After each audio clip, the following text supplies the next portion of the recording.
Bismillahirrahmanirrahim.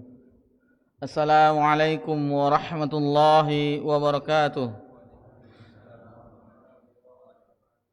Innal hamdalillah nahmaduhu wa nasta'inuhu wa nastaghfiruh wa na'udzu billahi min shururi anfusina wa min sayyiati a'malina. May yahdihillahu fala mudilla lahu wa may yudlil fala hadiya lahu.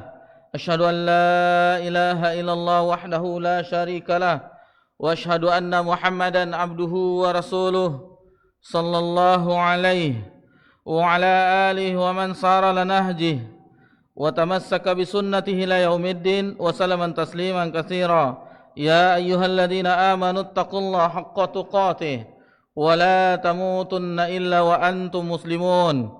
Ya ayyuhan nasu taqu rabbakumul ladzi khalaqakum min nafsin wahidah wa khalaqa minha zawjaha وبث منهما رجالا كثيرا ونساء واتقوا الله الذي تساءلون به والأرحام إن الله كان عليكم رقيبا. يا أيها الذين آمنوا اتقوا الله وقولوا قولا سديدا يصلح لكم أعمالكم ويغفر لكم ذنوبكم ومن يطع الله ورسوله فقد فاز فوزا عظيما. أما بعد فإن أصدق الحديث كتاب الله وخير الهدي هدي محمد صلى الله عليه وسلم وشر الأمور محدثاتها وكل محدثة بدعة وكل بدعة ضلالة وكل ضلالة في النار. Alhamdulillah, segala puji hanya milik Allah Subhanahu wa taala semata. Allah Subhanahu wa taala senantiasa mencurahkan nikmat kepada seluruh makhluknya, dan itu tidak pernah terhenti walaupun hanya sekejap mata. Salawat beriringkan salam kepada Nabi kita tercinta, yakni Nabi Muhammad sallallahu alaihi wasallam. Ikhwani fiddin wa akhwati fillah, adakumullah. Bapak-bapak, ibu-ibu, jamaah Masjid Ubay bin Ka'ab radhiyallahu anhu yang semoga diberkahi dan dirahmati Allah Subhanahu wa taala.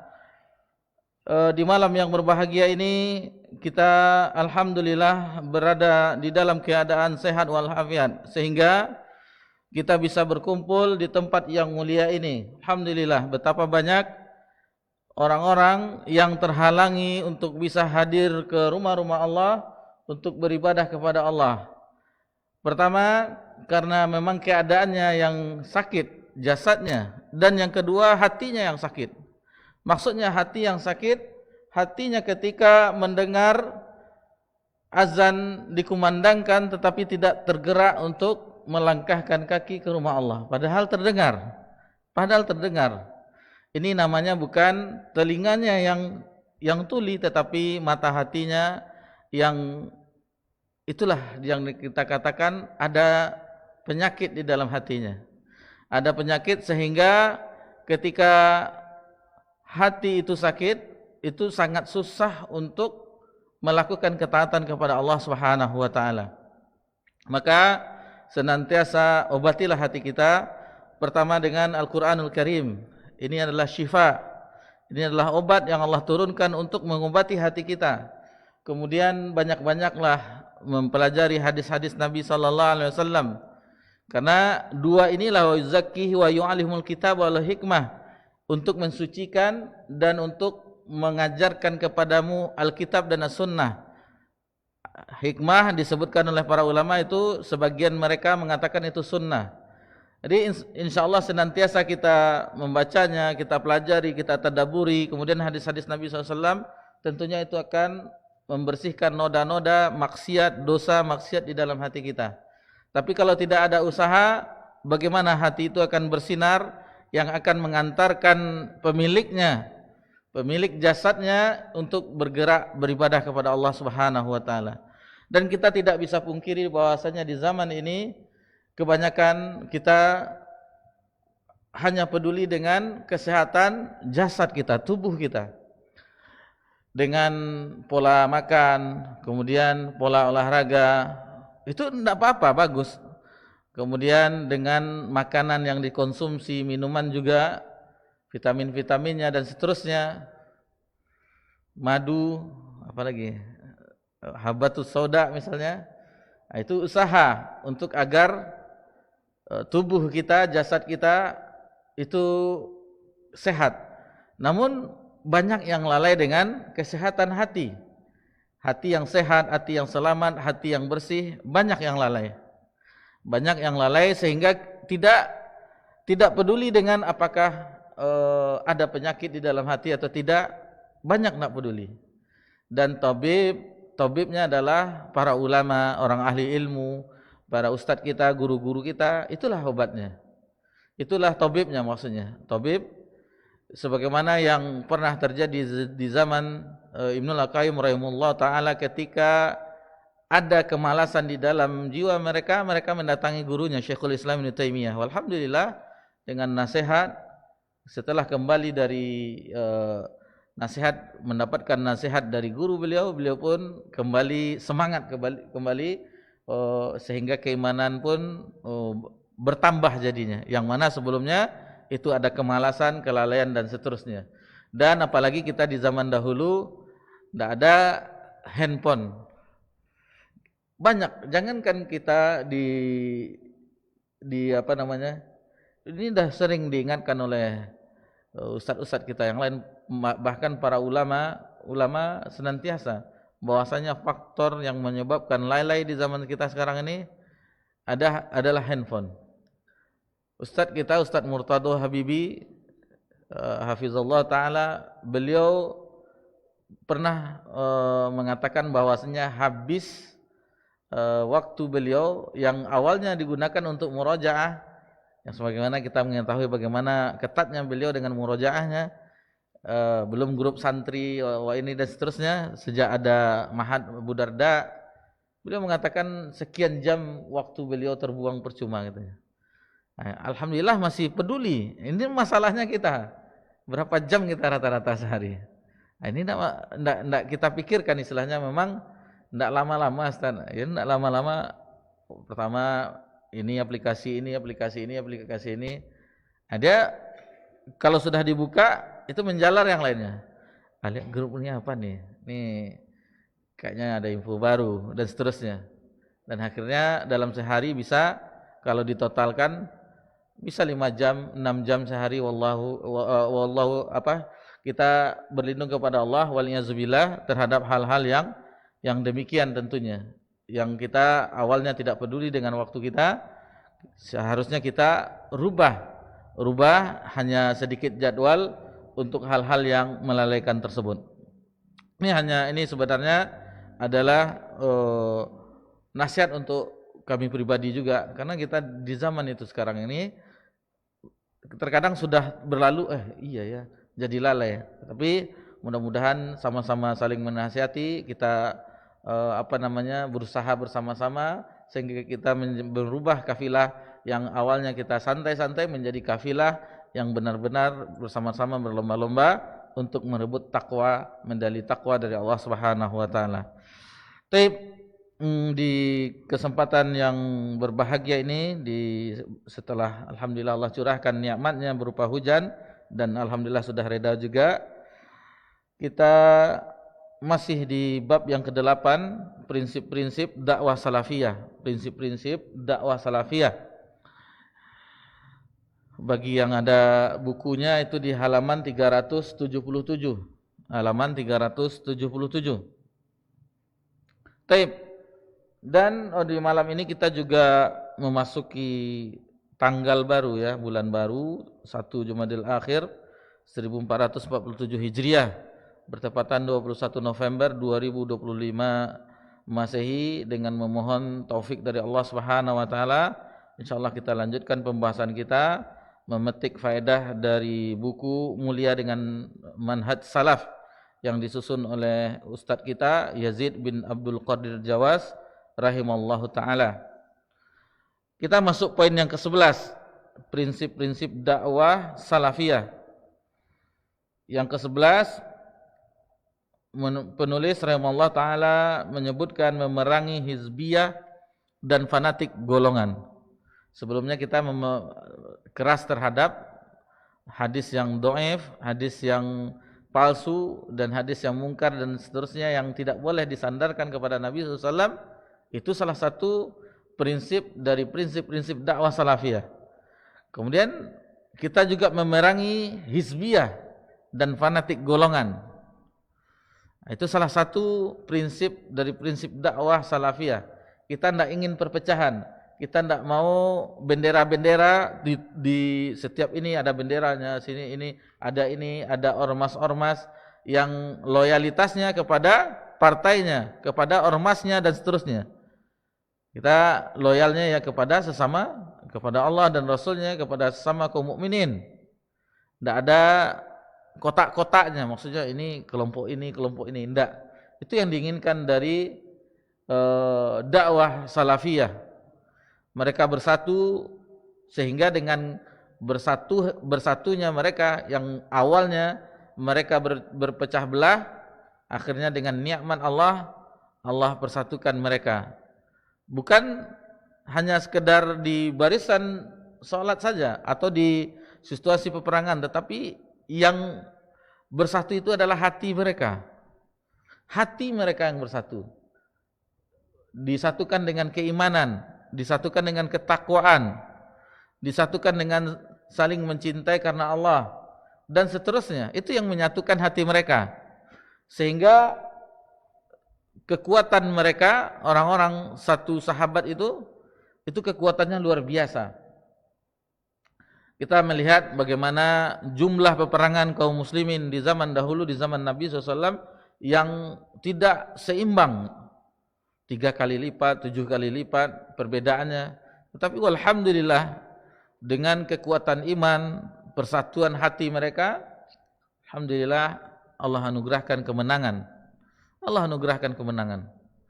Di zaman Umar bin Khattab ketika menjadi khalifah Amirul Mukminin, itu ketika berhadapan pasukan kaum muslimin dengan antara pasukan Romawi atau Persia, yang ketika itu Sa'ad bin Abi Waqqas,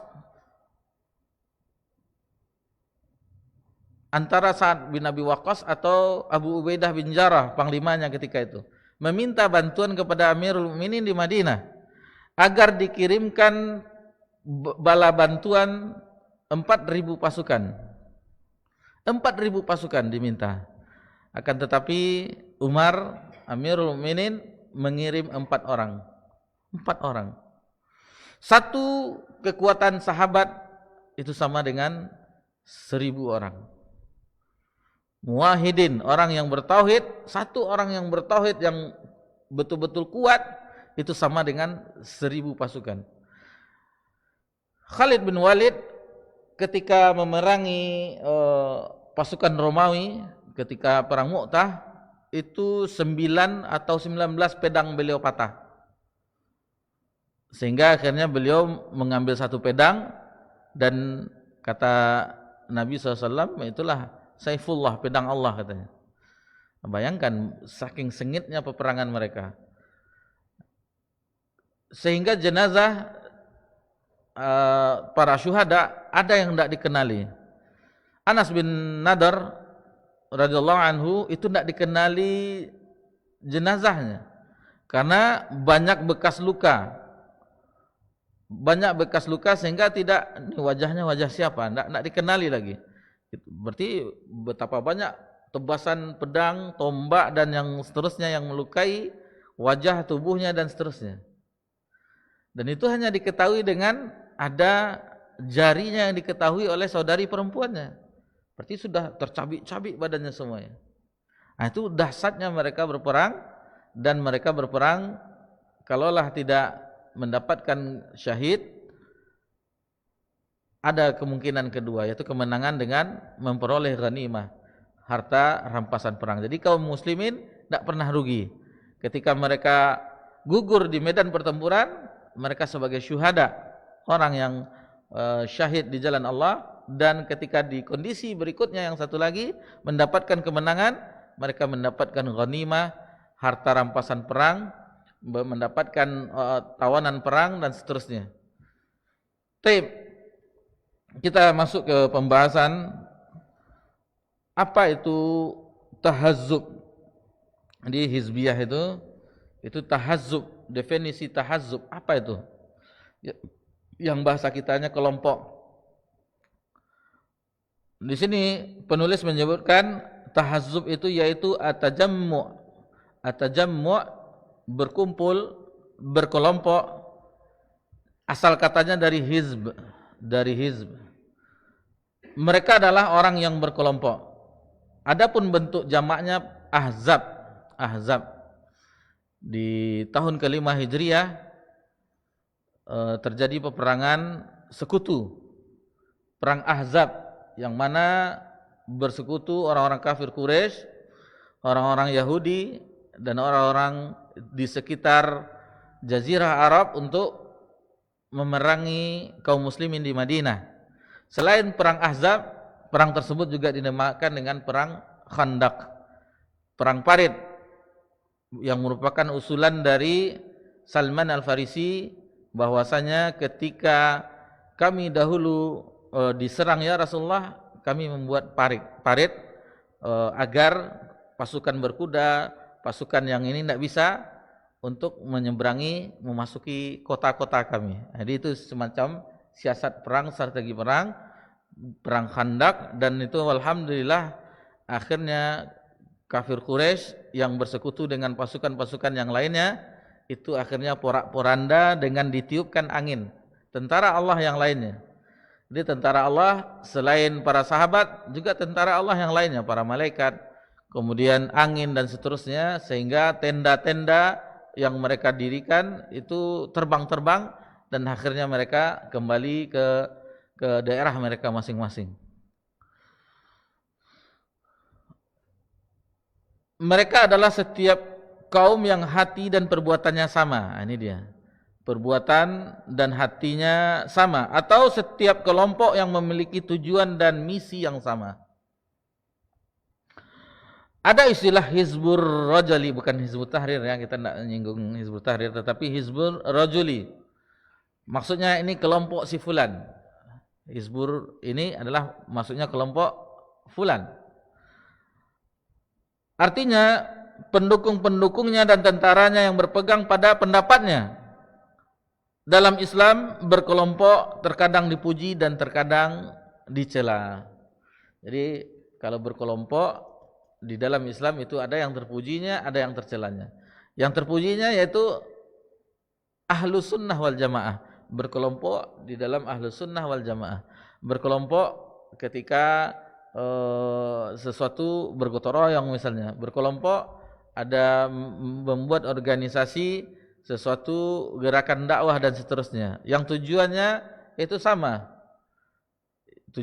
yaitu mengharap ridho Allah, sama. Kemudian ada yang tercela ini yang banyak dibahas di pembahasan kita. Yang tercela yang itu berkelompok, berpecah-pecah, saling membelakangi, saling menjelek-jelekkan, saling membanggakan dan seterusnya. Kemudian kita masuk ke pembahasan berikutnya setelah kita mengetahui definisi dari hizib atau tajammu' tadi, istilah-istilah, maka kita masuk kepada pujian terhadap hizib atau kelompok yang dinisbahkan kepada Allah. Ini dia yang dipuji oleh Allah Subhanahu wa taala. Penulis rahimahullah ta'ala membawakan firman Allah Subhanahu wa ta'ala mana saja kelompok yang dinisbahkan kepada Allah. Di dalam surah Al-Maidah ayat 55 sampai ayat 56, Allah Subhanahu wa ta'ala berfirman, "Innama waliyukumullahu wa rasuluh." Sesungguhnya penolongmu, walimu hanyalah Allah dan Rasulnya. Walladzina amanu, dan orang-orang yang beriman. Yang mana orang-orang yang beriman, alladzina yuqimunas shalah, orang-orang yang mendirikan salat, wa yu'tunaz zakah, dan menunaikan zakat, wa hum raki'un, dan mereka itu tunduk kepada Allah. Jadi ruku' itu ya tunduk kepada Allah Subhanahu wa taala. Di ayat berikutnya ayat 56 masih dalam surah Al-Maidah, wa may yatawallallahu wa rasulahu walladzina amanu fa inna hizballahi humul ghalibun.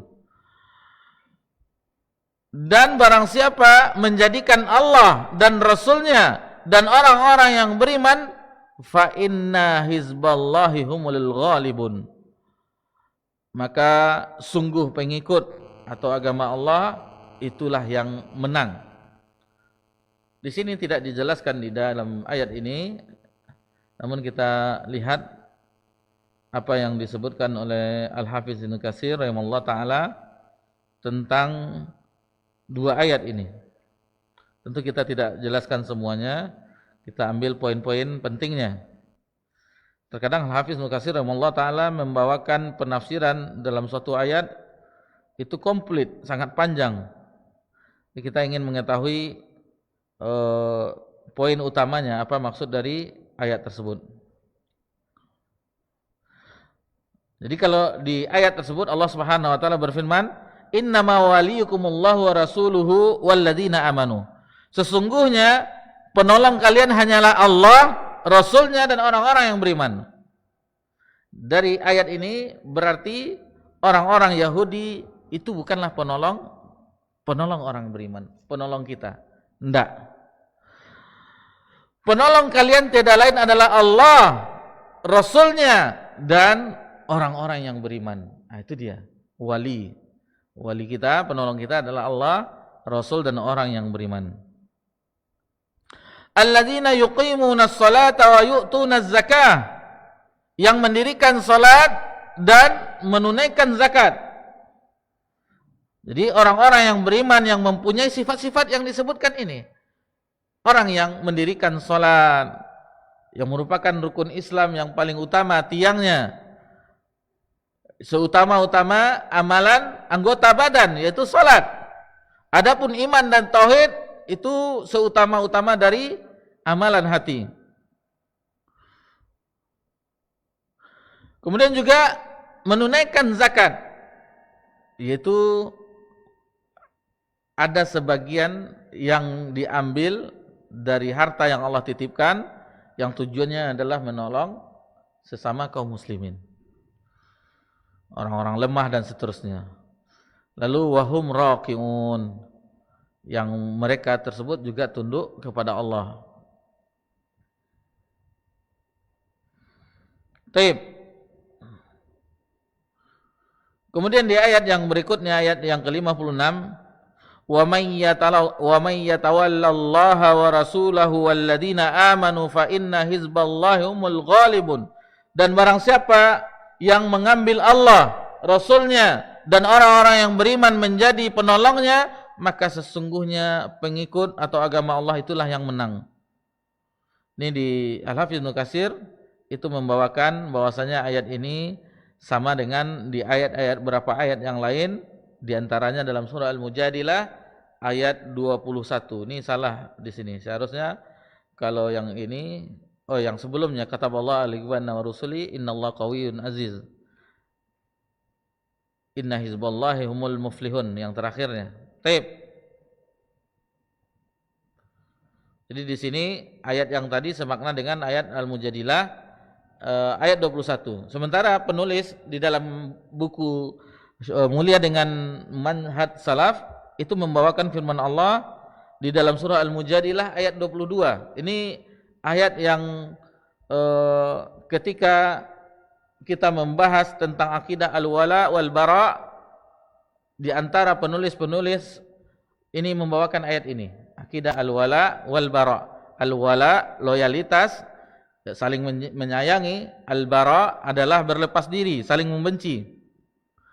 Ini dibawakan ayat dalam surah Al-Mujadilah ayat 22, ayat yang terakhir. Allah Subhanahu wa taala berfirman dalam surah Al-Mujadilah ayat yang ke-22 atau ayat yang terakhir di dalam surah Al-Mujadilah, la tajidu qauman yu'minuna billahi wal yaumil akhir yuwadduna man hadallaha wa rasulah. Tidaklah engkau wahai Muhammad tidak akan mendapatkan suatu kaum yang beriman kepada Allah dan hari akhir, yuwadduna man hadallaha wa rasulah, yang mana mereka saling berkasih sayang dengan orang-orang yang menentang Allah dan Rasulnya, walau kanu aba'uhum, sekalipun orang-orang itu adalah bapak-bapak mereka, au abana'akum, atau anak-anak mereka, au ikhwanakum, atau saudara-saudara mereka, au ashiratahum, atau mereka itu keluarga-keluarga mereka. Ulaika kataba fi qulubihimul iman. Jadi mereka itu yang telah ditetapkan di dalam hati mereka itu keimanan oleh Allah. Wa ayyadahum biruhim min. Kemudian Allah menanamkan keimanan dalam hati mereka dan menguatkan keimanan itu dengan pertolongan Allah Subhanahu wa taala. Wa yudkhiluhum jannatin tajri min tahtihal anharu khalidina fiha. Dan Allah memasukkan mereka ke dalam surga yang mengalir sungai di bawahnya, khalidina fiha, dan kekal di dalamnya. Radhiyallahu anhum wa radu'an. Mereka diredoi oleh Allah dan mereka pun redho terhadap apa yang Allah karuniakan kepada mereka. Ulaika hizbullah. Mereka itulah kelompok Allah, golongan Allah. Ala inna hizballahi humul muflihun. Ketahuilah bahwasanya hizbullah itu golongan Allah, merekalah orang-orang yang beruntung. Jadi golongan Allah yaitu mereka adalah wali-wali Allah yang mencintai karena Allah, membenci karena Allah, menolong wali-walinya dan memusuhi musuh-musuhnya. Berkumpulnya mereka adalah karena Allah dan di jalan Allah, di mana Allah Ta'ala mengikat kaum mukminin dengan persaudaraan seiman. Sebagaimana ayat di dalam firman Allah, di ayat yang lain dalam surah Al-Hujurat, innamal mu'minuna ikhwah. Sesungguhnya orang-orang yang beriman itu bersaudara. Ini ayat yang luar biasa. Ketika ayat ini turun, ini terjadi pada peristiwa Perang Badar, sebagaimana disebutkan oleh ulama tafsir. Jadi kita lihat sejenak penafsiran ayat ini. Jadi ketika terjadi peristiwa perang Badar, maka bertemulah antara orang-orang yang beriman dengan orang-orang kafir Quraisy. Yang mana sebagian orang-orang beriman itu adalah orang muhajirin, orang yang asalnya dari Mekah lalu mereka hijrah ke Madinah karena perintah Allah Subhanahu wa taala. Disinilah mereka berjumpa. Jadi siapa saja yang mereka saling membunuh meskipun ada hubungan nasab, meskipun mereka mempunyai hubungan nasab,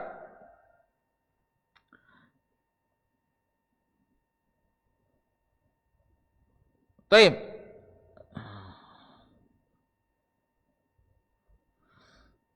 yang membunuh bapak mereka, ini disebutkan yang membunuh bapak mereka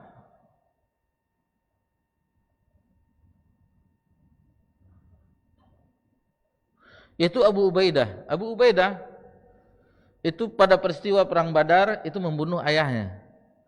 Ayahnya ketika perang Badar, ayahnya sendiri dibunuhnya di peristiwa perang Badar.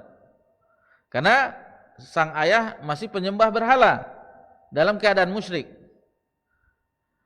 Adapun bapak yang membunuh anaknya tetapi tidak jadi, yaitu Abu Bakar As-Siddiq, itu hampir membunuh anaknya Abdurrahman, itu hampir dibunuhnya. Adapun Abu Ubaidah itu yang tadi disebutkan oleh Al-Hafidz Ibnu Katsir itu dibunuhnya ayahnya. Adapun Abu Bakar akan membunuh anaknya Abdurrahman tetapi tidak jadi.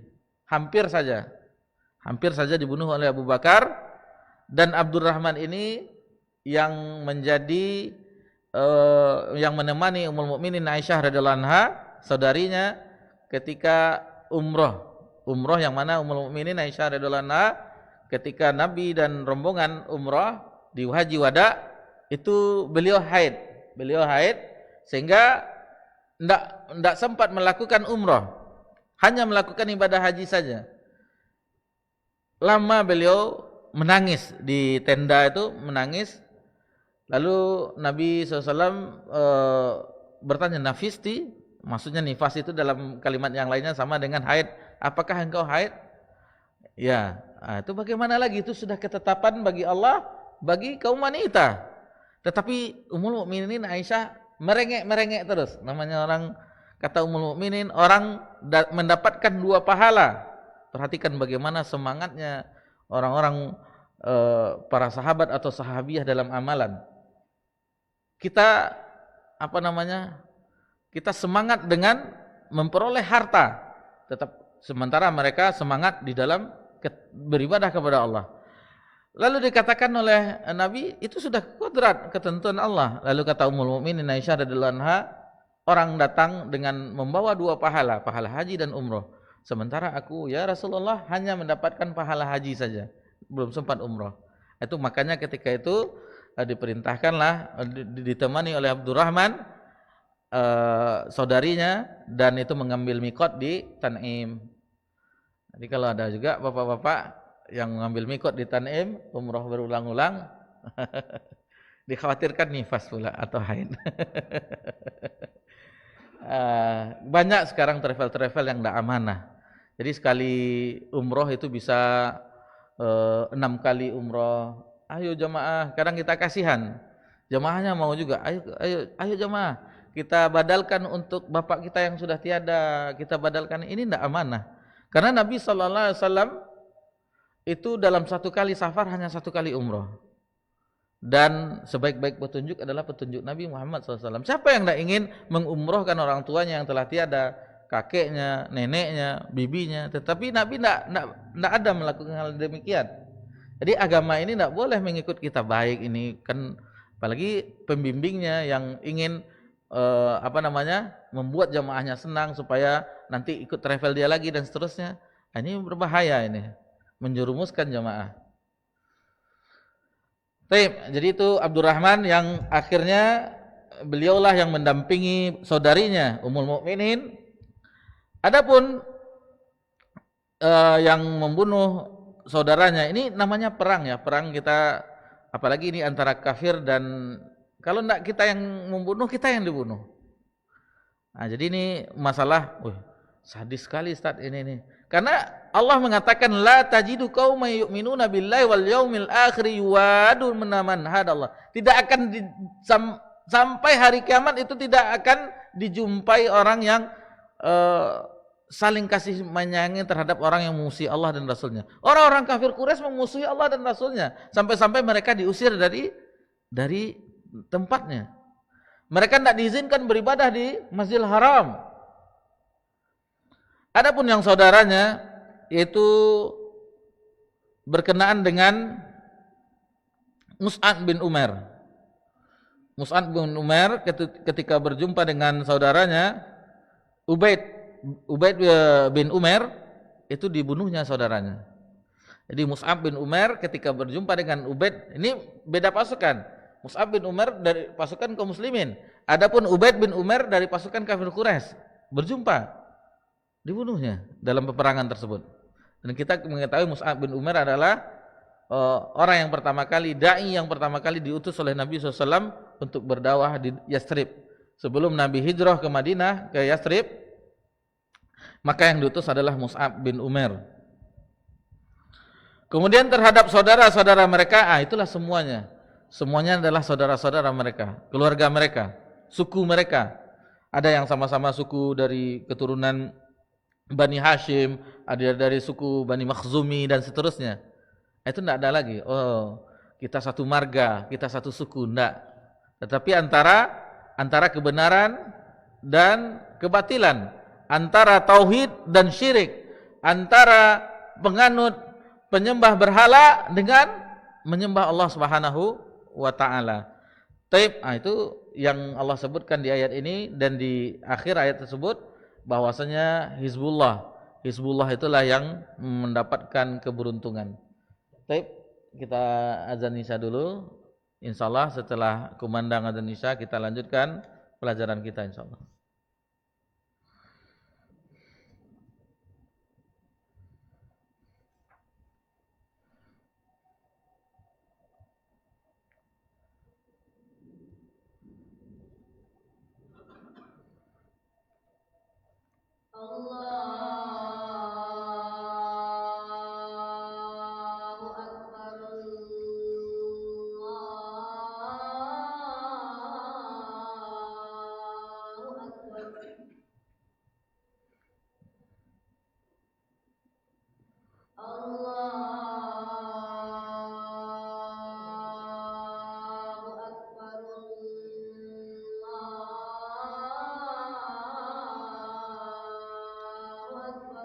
Allahu Akbar. Asyhadu an la ilaha illallah.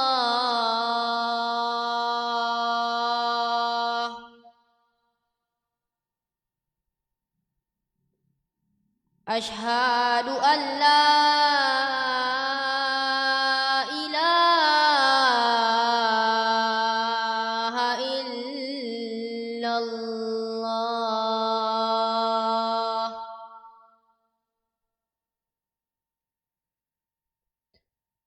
Asyhadu anna Muhammadar Rasulullah.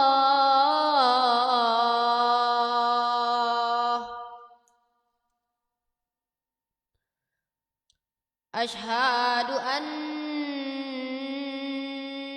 Muhammadar Rasulullah.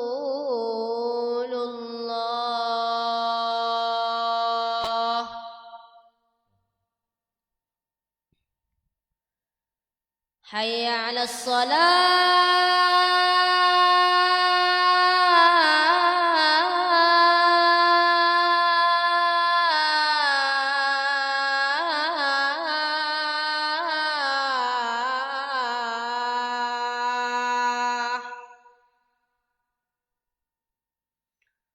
Hayya 'alas salah.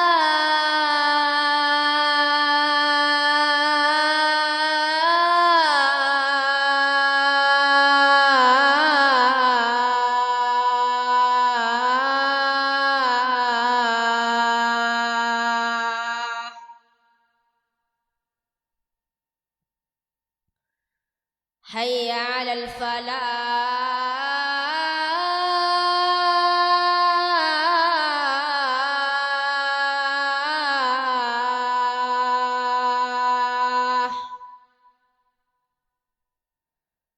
Hayya 'alal falah.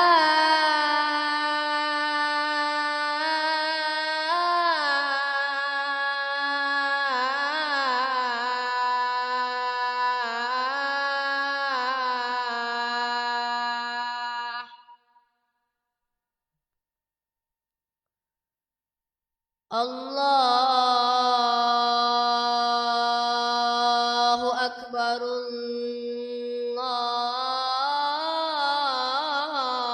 Allahu Akbar.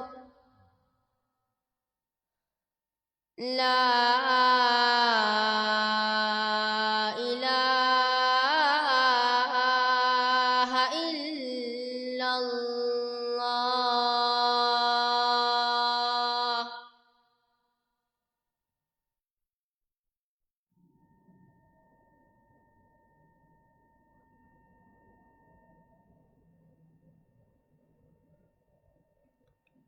Alhamdulillah wassalatu wassalamu ala Rasulillah ma ba'da. Baik, Bapak-bapak, Ibu-ibu yang semoga diberkahi dan dirahmati oleh Allah Subhanahu wa taala, kita lanjutkan. Di sini dibawakan hadis Nabi SAW tentang keadaan orang yang beriman. Kata Nabi SAW, "Matsalul mu'minina fi tawaddihim wa tarahumihim."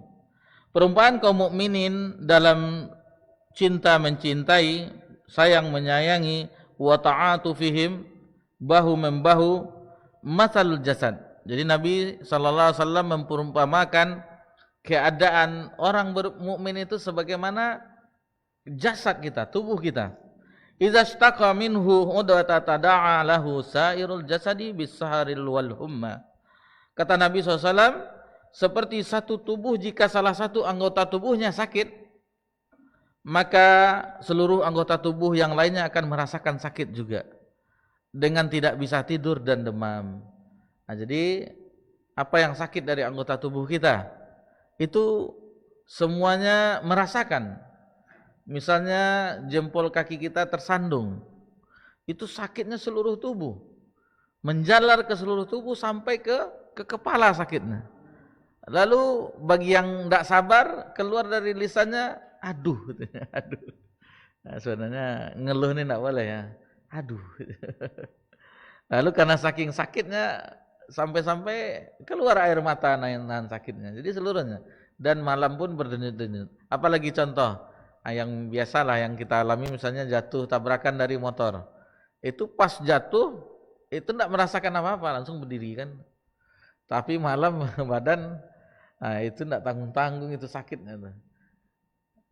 Karena apa namanya, semuanya merasakan. Ini yang bekas luka, ini lecet, ini terus otot-otot yang karena dipaksa menahan ketika jatuh, terkejut, tegang ototnya. Nah, jadi semuanya merasakan. Dan begitulah seharusnya seorang mukmin ketika melihat saudaranya dalam keadaan yang misalnya kesempitan, tidak tenang dia, tidak mau tidur, tidak bisa tidur matanya. Bagaimana matanya bisa tidur? Saudaranya mengalami kesulitan. Nah, ini keadaan orang yang beriman. Dan sangat jauh dalam keadaan kita zaman sekarang. Kita tidak peduli mau anaknya tidak sekolah, itu bukan urusan kita. Kan dia punya anak, mau dia ini sakit kan sekarang ada BPJS. Ngapain kita bantu-bantu? Ini tidak boleh seperti ini. Misalnya kita tidak sempat, tidak ada harta, misalnya kelebihan harta, mendatangi saudara kita yang sakit, itu sudah obat. Itu sudah obat, didoakan lagi. Atau misalnya anaknya, nih sekarang kan sudah mulai penerimaan peserta didik baru. Kan biasanya memiliki banyak anak sebagian ya. Ada yang anaknya 6, 7, 8, yang ini masuk ini, yang ini masuk sini, tidak ada biaya. Nah, kita misalnya tidak punya juga, kita carikan orang lain. Misalnya ada orang yang melebihi harta, Bapak, saya melihat Bapak mempunyai kelebihan harta, Pak. Ada ikhwan kita begini keadaannya, Pak, anaknya banyak, Pak. Mungkin dengan kemurahan hati Bapak, yang ini kemuliaan yang Allah berikan dengan kelebihan harta Bapak bisa membantunya, karena ini tahun ajaran baru, Pak. Misalnya, itu juga membantu juga, kita mencarikan orang lain untuk membantu saudara kita. Jadi banyak jalannya, bukan harus harta kita, enggak. Nah, jadi kita peduli itu, itulah menimbulkan kepedulian di dalam hati kita, itu yang belum. Karena kita bahasa orang kota, lu gue apa nama istilahnya, ya urus saja lah sendiri. Anda yang punya anak, uruslah sama Anda, ini kami juga ini, dan seterusnya. Tetapi mereka tidak mengetahui bagi yang mempunyai kelebihan harta ya. Adapun yang berkecukupan, alhamdulillah, istilahnya mungkin tidak bisa membantu yang mempunyai kelebihan harta. Apalagi yang biasa liburan ke Eropa, ke Australia, ini untuk apa membuang harta dengan hal yang demikian? Yang di sana negeri-negeri kafir, tidak bisa mengucapkan salam, tidak ada tempat ibadah, aurat-aurat dipertontonkan, kesenangannya sementara. Habis itu lihat saldo berkurang banyak. Ngapain ke situ kita dia sama istrinya kan? Mending kita umroh tuh ujung-ujungnya. Kan kita dah sering umroh, Bang, tiap tahun sesekali ke Eropa. Tergoda dengan istrinya. La haula wala quwata illa billah. Ini contoh ya. Allah Subhanahu wa taala menyeru mereka agar bersatu, saling tolong menolong dan berkumpul, serta melarang mereka dari berpecah belah, bercerai-berai dan berselisih. Allah Subhanahu wa taala berfirman dalam surah Ali Imran ayat 103, "Wa'tasimu bihablillahi jami'an wa la tafarraqu." Dan berpegang teguhlah kamu semuanya pada tali agama Allah. Wala tafarraqu, dan janganlah kamu bercerai-berai. Wadhkuru ni'matallahi 'alaikum idz kuntum a'da'a fa'alafa baina qulubikum. Dan ingatlah nikmat Allah kepadamu ketika kamu dahulu di masa jahiliyah bermusuhan. Kemudian Allah mempersatukan hatimu sehingga dengan karunia-Nya fa asbahtum bi ni'matihi ikhwana. kamu menjadi orang yang bersaudara. Wa kuntum ala syafa hufratin minan nari fa anqadhakum minha.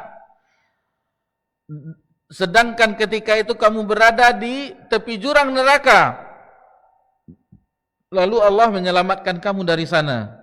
Kadzalika yubayyinullahu lakum ayatihi la'allakum tahtadun. Demikianlah Allah menerangkan ayat-ayatnya kepada kamu agar kamu mendapat petunjuk. Ini ayat yang bagaimana perintah bagi kita umat Islam sesama kaum mukminin agar berpegang teguh dengan tali agama Allah. Ada yang mengatakan tali itu ini, ada yang mengatakan bahwasanya sebagaimana Al-Hafiz Ibnu Katsir menyebutkan itu adalah agama Islam, ada juga yang mengatakan itu adalah Al-Qur'an. Itu adalah Al-Qur'an. Sebagaimana disebutkan dalam sebuah riwayat dari Ali mengenai sifat Al-Qur'an. Jadi ini adalah athar perkataan Ali bin Abi Thalib, huwa hablullahil matin. Al-Qur'an itu adalah tali Allah yang kuat, wasiratuhul mustaqim, dan jalannya yang lurus. Jadi Al-Qur'anul Karim itu adalah tali Allah yang kuat dan untuk menunjukkan kepada jalan yang lurus. Ini mengenai makna dari bihabli minallah, tali agama Allah.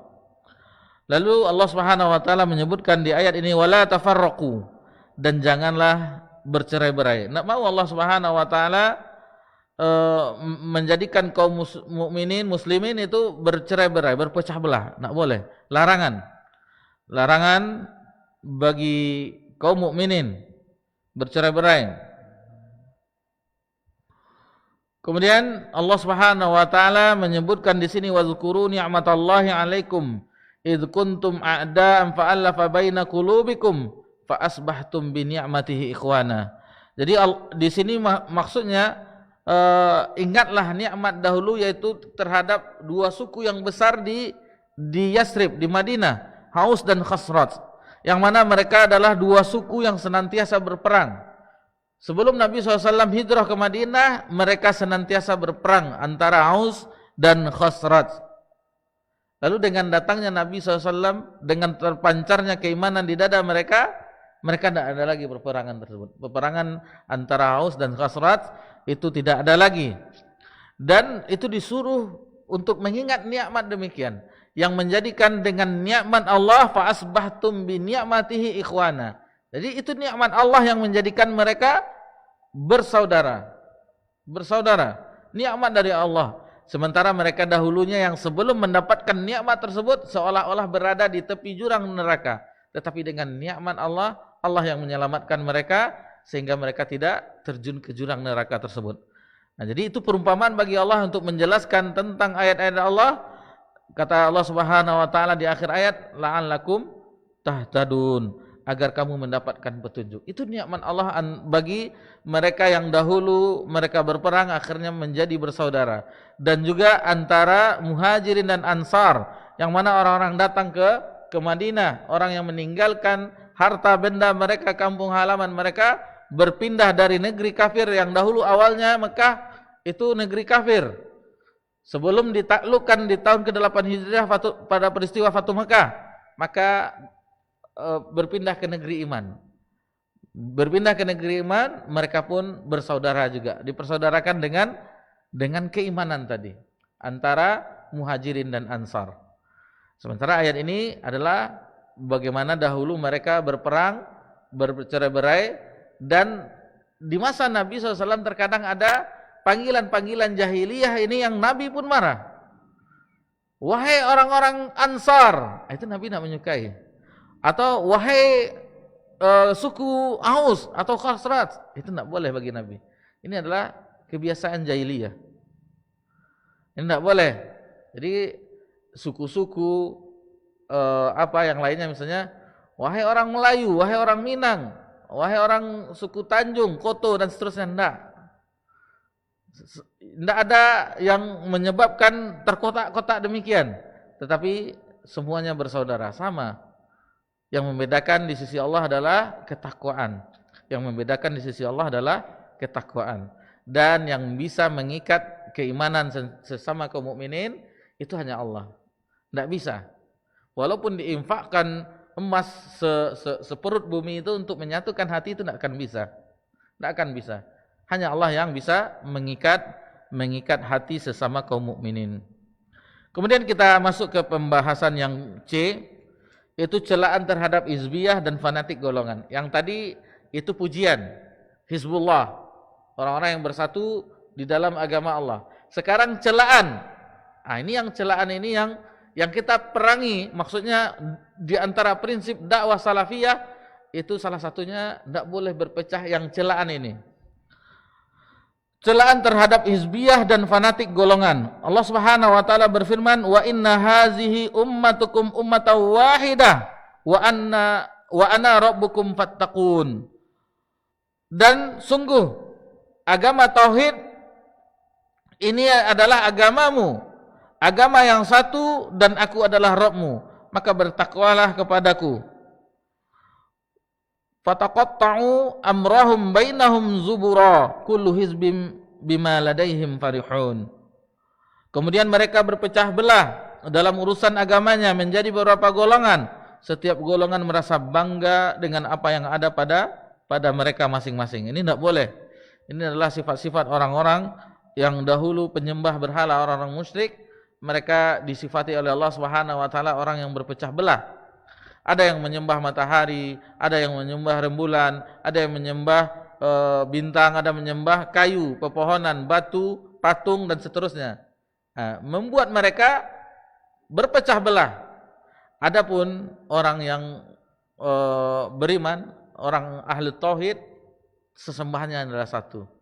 Itu hanya Allah Subhanahu wa taala semata. Tidak boleh ada perpecahan di dalam perihal sesembahan ini.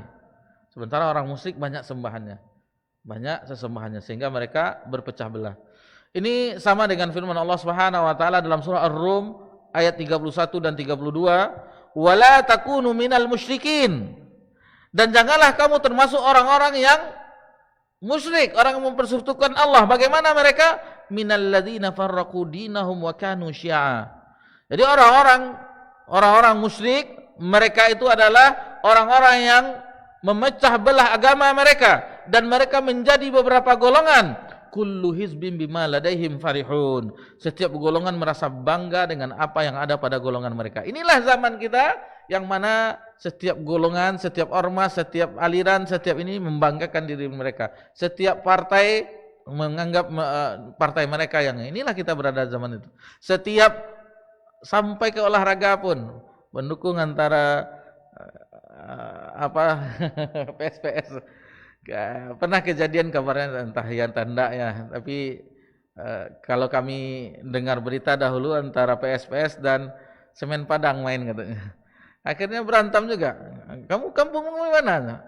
Kampung sini. Kan guru ini, kan mencari nafkahnya di Pekanbaru. Ada saja. Ini masalah tentang olahraga, ini masalah agama. Ada yang lambangnya bintang, ada lambangnya bulan dan bintang, ada lambangnya Ka'bah, ada benderanya ini dan seterusnya. Tidak pernah bersatu. Adapun yang Allah ingin adalah satu kesatuan.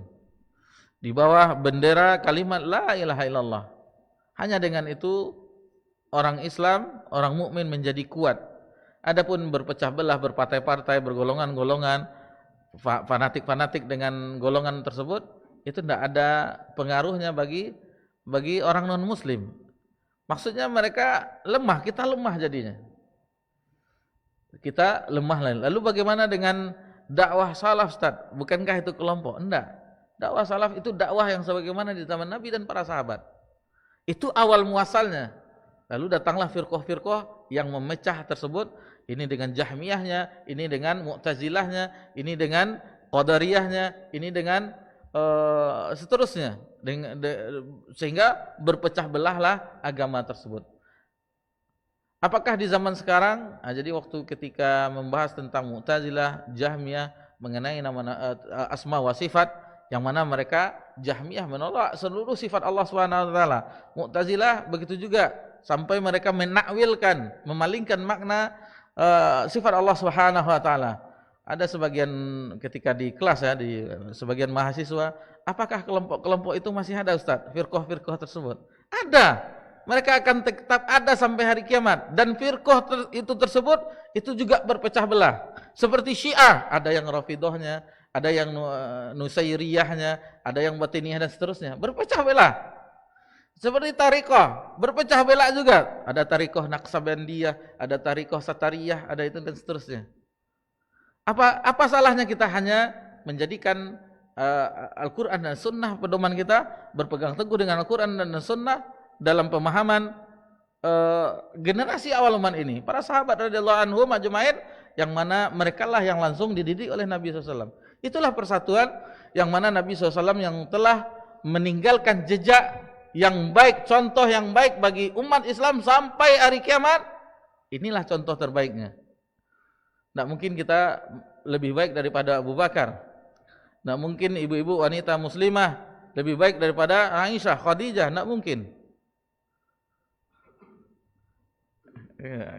Betul galak ya. Yalah, Khadijah dan Aisyah mau dipoligami itu. Mau enak sekarang nak mau. Bukan itu Bu ya. Maksudnya yang lainnya. Tidak poligami saja. Maksudnya yang lainnya juga. Jadi ini banyak sekali yang masih dan alhamdulillah dengan adanya dakwah salafiyah, para dai kita, alhamdulillah ustadz kita mengembalikan pola pikir umat agar berpegang teguh dengan Al-Quran dan Sunnah dengan pemahaman salaful ummah. Taib. Di sini penulis menukilkan ungkapan dari Syekh Syaifur Rahman Al-Mubarakfuri rahimahullah ta'ala, al-hizib secara bahasa adalah golongan atau kumpulan dari manusia. Berkumpulnya manusia karena adanya sifat yang bersekutu dan kemaslahatan yang menyeluruh.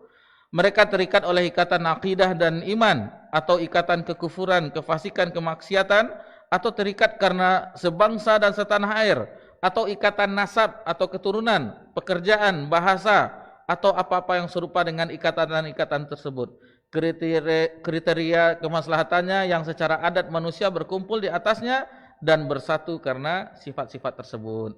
Ada yang persatuan pencinta kopi misalnya, ada yang pecinta madu, ada yang pecinta mancing, ada yang goes. Nah, ini karena ada persamaan. Karena ada persamaan ini contohnya. Adapun kalau bisa kita itu bersatu karena kita sama-sama pegangan kita Al-Quran dan Sunnah ala fahmi salaf. Itu yang diinginkan oleh dakwah salafiyah. Kita tidak beragama menurut kita, tidak beragama menurut guru kita, tidak beragama menurut kiai syekh kita, tidak. Tetapi kita beragama menurut bagaimana generasi awal umat ini. Itu yang akan menyebabkan salah satu faktor yang terbesar untuk menyebabkan terjadinya kesatuan di antara kaum muslimin. Lalu penulis menyebutkan bukanlah sesuatu yang tersembunyi bagi seorang yang berakal bahwa setiap hizib mempunyai prinsip-prinsip, pemikiran, sandaran yang sifatnya intern dan teori-teori yang menjadikan patokan sebagai undang-undang bagi kelompok hizib. Meskipun sebagian mereka tidak menyebut sebagai undang-undang. Jadi ada kadang-kadang kalau sebagai organisasi itu ada ADART-nya dan seterusnya. Itu acuannya. Undang-undang tersebut kedudukannya sebagai asas yang menjadi dasar berpijaknya suatu pengorganisasian hizib, dan hizib sengaja dibangun berdasarkan undang-undang tersebut. Barang siapa yang percaya dan meyakininya dengan sungguh-sungguh, atau dengan kata lain dia mengakuinya, mengambilnya sebagai asas pergerakan dan amal, maka ia bergabung dengan hizib tersebut. Ia menjadi anggotanya atau pendukung setianya. Yang tidak setuju atau menolak, maka ia tidak termasuk anggota hizib tersebut. Maka undang-undang itu adalah asal wala kesetiaan mereka dan bara permusuhan mereka, persatuan dan perpecahan, kepedulian dan ketidakpedulian. Atas pertimbangan demikian, maka sesungguhnya di dunia ini hanya dua hizib. Ada dua golongan. Yang pertama yaitu hizb Allah, hizbullah, dan hizb syaitan, hizbus syaitan. Yang menang dan yang kalah, yang muslim dan yang kafir. Itu sebenarnya yang ada di dunia ini. Tetapi sangat disayangkan karena syaitan bermain di situ, maka ini seolah baik, sehingga membuat hizib-hizib yang lainnya. Maksudnya kelompok-kelompok di dalam agama Islam. Orang-orang yang memasukkan hizib-hizib atau kelompok-kelompok jamaah-jamaah gerakan yang dalam Islam, yang lain ke dalam Hizbullah, maka dia telah merobek-robek Hizbullah. Jadi misalnya kita organisasi, lambangnya ini, tujuannya ini dan seterusnya. Lalu kita masukkan ini dalam Islam, kita telah merobek Hizbullah tersebut. Kita sendiri yang merobeknya. Yang awalnya satu utuh, lalu kita ambil sebagiannya. Yang ini mengambil lagi sebagiannya. Akhirnya yang satu utuh itu akhirnya bercerai-berai. Seorang muslim wajib meninggalkan dan menanggalkan semua bentuk hizbiyah yang sempit dan terkutuk, yang telah melemahkan Hizbullah, dan tidak boleh toleran kepada kelompok, golongan, jamaah, supaya agama Islam ini seluruhnya milik Allah. Nah, ini dia yang seharusnya dilakukan oleh setiap muslim dan muslimah, setiap mukmin dan mukminah, itu hanya berada di dalam Hizbullah.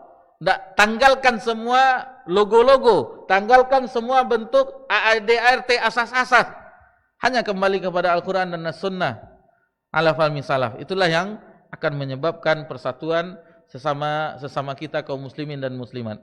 Kemudian yang pembahasan yang terakhir pada poin yang ke-11 ini, belum ya? Masih ada satu pembahasan lagi ya, D.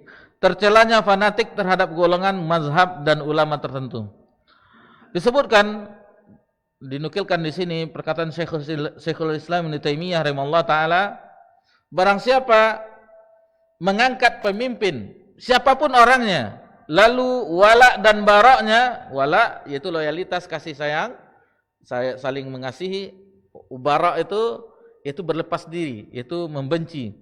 Menurut persetujuan, perkataan, perbuatannya, maka ia termasuk di dalam surah Ar-Rum yang telah kita nukilkan tadi, yang telah kita bacakan, yaitu minal ladzina farraqu dinahum wa kanu syi'a. Orang-orang yang memecah belah agama dan mereka menjadi beberapa golongan.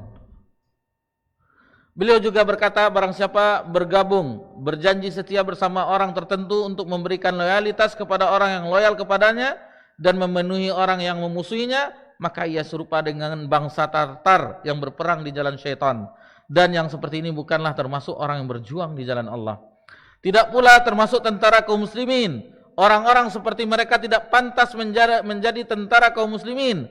Bahkan mereka lebih pantas waliyadzubillah menjadi tentara setan. Ini yang dikhawatirkan. Begitu juga perkataan beliau, yaitu barang siapa fanatik kepada pribadi selain Nabi SAW. Ini fanatik kepada selain Nabi SAW, seperti orang yang fanatik kepada Imam Malik, Imam Syafi'i, Imam Ahmad atau Imam Abu Hanifah, dan meyakini bahwa pendapat yang imam-imam tadi tertentu itulah yang benar, harus diikuti dan tidak boleh mengikuti imam selainnya yang menyelisih, maka siapapun yang melakukan hal ini adalah orang-orang yang mengalami kejahilan, yang mengalami kesesatan di dalam cara beragama. Bahkan terkadang bisa menjadi dijatuhi dengan kufur. Maksudnya kafir itu kan orang yang tidak menerima kebenaran. Padahal sudah datang kebenaran, ini kan menurut pendapat imam ini. Apakah engkau tidak menghormati Imam Ahmad misalnya? Apakah engkau tidak menghormati Imam Syafi'i? Tidak. Kami menghormati para ulama-ulama, imam-imam tersebut. Akan tetapi ketika dalil yang datang, mohon maaf imam, kami berpegang kepada dalil. Kami berpegang kepada sunnah Nabi SAW, hadis Nabi SAW. Nah, itu yang seharusnya yang dilakukan oleh setiap kaum muslimin dan muslimah.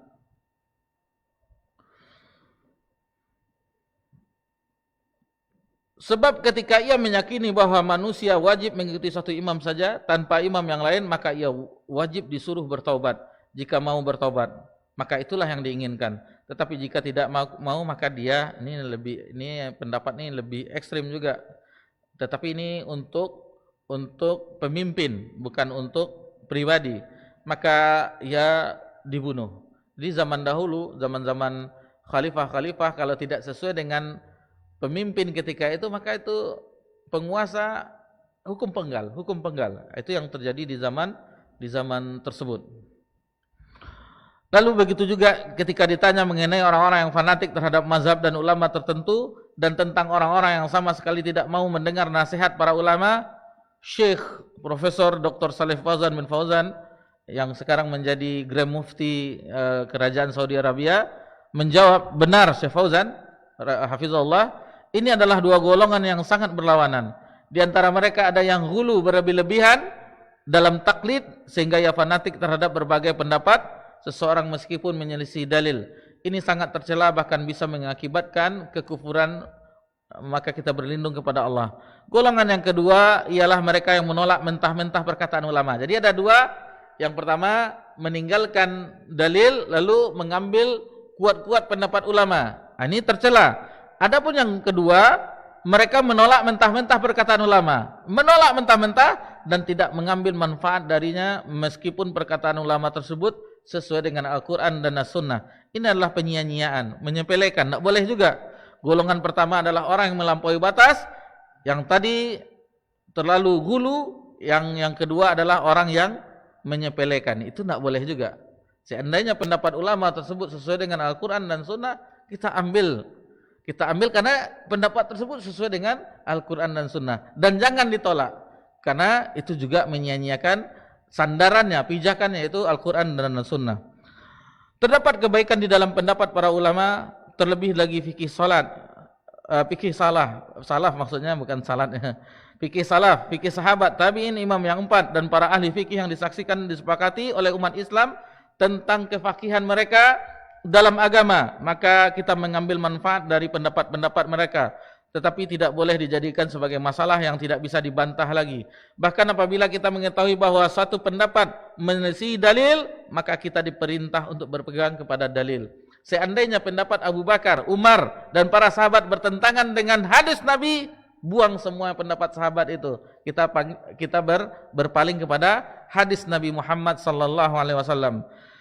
Adapun jika pendapat ini tidak menyelisihi dalil dari Alkitab dan As-Sunnah, maka kita boleh berpegang serta menerimanya, dan ini tidak termasuk fanatik, tetapi sebagai tindakan mengambil manfaat dari fakihnya, yaitu pemahaman salafus saleh, dan mengambil penjelasan darinya, dan sebagai jalan untuk memahami makna-makna kitabullah dan sunnah Rasulullah SAW.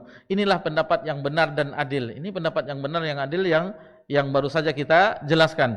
Kita mengambil perkataan para ulama dan ahli fikih selama sesuai dengan Al-Quran dan As-Sunnah, serta meninggalkan serta pendapat yang menyelisihi dalil, dan kita memberikan uzur kepada ulama atas kesalahan mereka. Jadi jangan dicela juga ulama tersebut, karena mereka manusia biasa, ada benarnya, ada salahnya. Mengenali kedudukan mereka dan tidak meremehkan mereka. Rasulullah SAW bersabda, "Idza hakamal hakimu fajtahada thumma asaba falahu ajrani, wa idza hakama fajtahada thumma akhta'a falahu ajrun." Jika seorang hakim akan menghukumi kemudian ia berijtihad, lalu ijtihad yang benar, maka ia mendapatkan 2 pahala. Jika pendapat tersebut benar, mendapatkan 2 pahala. Dan jika ia menghukumi kemudian ia berijtihad, lalu ijtihad itu salah, maka tetap mendapatkan tetapi hanya 1 pahala. Kesalahan tersebut akan termaafkan apabila berasal dari seorang yang telah terpenuhi syarat berijtihad padanya. Adapun orang-orang yang jahil, orang-orang yang baru belajar agama, orang baru menuntut ilmu, maka ia tidak berhak dan tidak boleh berijtihad. Ia berdosa dengan ijtihadnya, baik benar maupun salah, sebab ia melakukan apa yang tidak seharusnya ia lakukan. Jadi ini pembahasan kita, alhamdulillah, di malam hari ini, yaitu prinsip diantara prinsip dakwah salafiyah, yaitu memerangi hizbiyah, kelompok-kelompok. Kita simpulkan tadi yang telah kita pelajari. Yang pertama, kita mengetahui definisi dari hizb, kelompok tadi.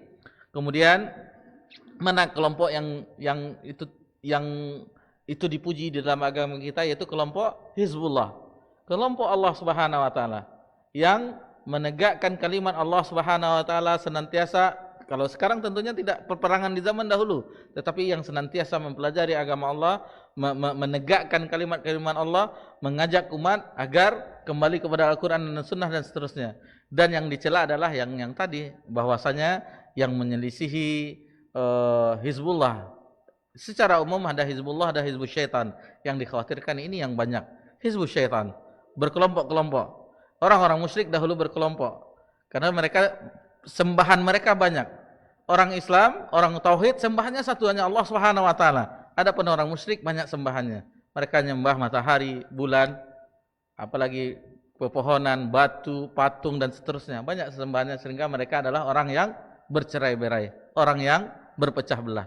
Adapun orang yang beriman adalah orang umat yang satu, yaitu mentauhidkan Allah Subhanahu wa taala dan sesembahan, dan mereka tidak berpecah belah dan tidak berkelompok-kelompok. Itulah yang kita harapkan di dalam dakwah ini, dan Masya Allah kita lewati halaman-halamannya, pembahasan-pembahasannya sesuai dengan judulnya, mulia dengan manhaj salaf.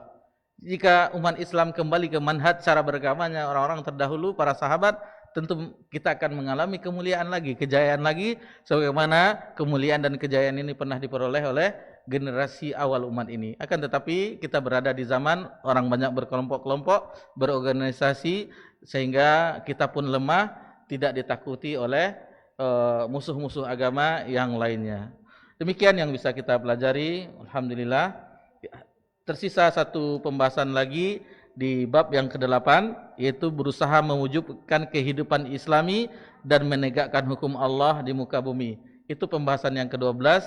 Yang terakhir insyaallah yang akan kita bahas di pertemuan yang akan datang tentang bab yang ke-8, prinsip-prinsip dasar dari dakwah salafiyah.